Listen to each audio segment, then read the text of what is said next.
তো এখন আমরা চলে এসেছি ফোনের দোকানে। তো চলো তোমাদেরকে একটু পরে বলছি আমরা কেন হঠাৎ ফোনের দোকানে আসলাম। তো আমরা সকাল বলতে 12টা নাগাদ দুপুর বেরিয়ে গেছিলাম মধ্যমগ্রাম স্টেশনে গেছিলাম। মধ্যমগ্রাম স্টেশনে এসে আমরা আমার প্রিয়াংশুর বাবার জন্য ওয়েট করছিলাম আমরা এখানে বসে। আর ও না কোথাও বেড়াতে গেলে খুব এখন হ্যাপি হয়, এখন যেখানে যাই ওকে নিয়ে যেতে হবে, খুব আনন্দ পায়। তারপরে এই যে ও আমার দেওর চলে এলো, তারপরে আমরা ডাইরেক্ট চলে গেলাম 3জন মিলে ফোনের দোকানে। গিয়ে আমরা এখানে ফোন দেখতে লাগলাম। তো ও ভাবছিল কে কোনটা নেবে। তো যাই হোক দুজনে যেখানে দুটো ফোন নেবে। তো তারপর এখানে দেখো একটা ফোনের ড্যামি ওকে দিয়েছে। আর ওকে না আমরা বোঝাচ্ছিলাম, দোকানদারও দিদিটাও বোঝাচ্ছিল যেটা আসল ফোন, কিন্তু বাবা ওদেরকে বোঝানো যায় না এটা আসল ফোন। ও ঠিক বুঝে গেছে, কারণ ওটাও মাম চালাতে বলছিল। কি করে মাম চালাবো?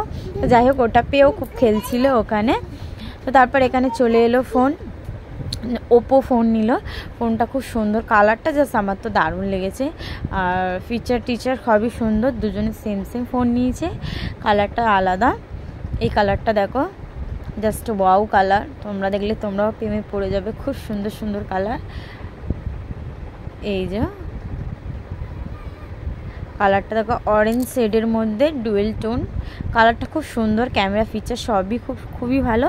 তো তারপর যাই হোক আমরা ফোন টোন কিনে বেরিয়ে আসলাম। আর এখানে দেখো আমাদের এখানে কতটা জল জমে গেছে। এই যে ফোন কিনে আমরা বেরিয়ে পড়লাম। তো চলো টাটা।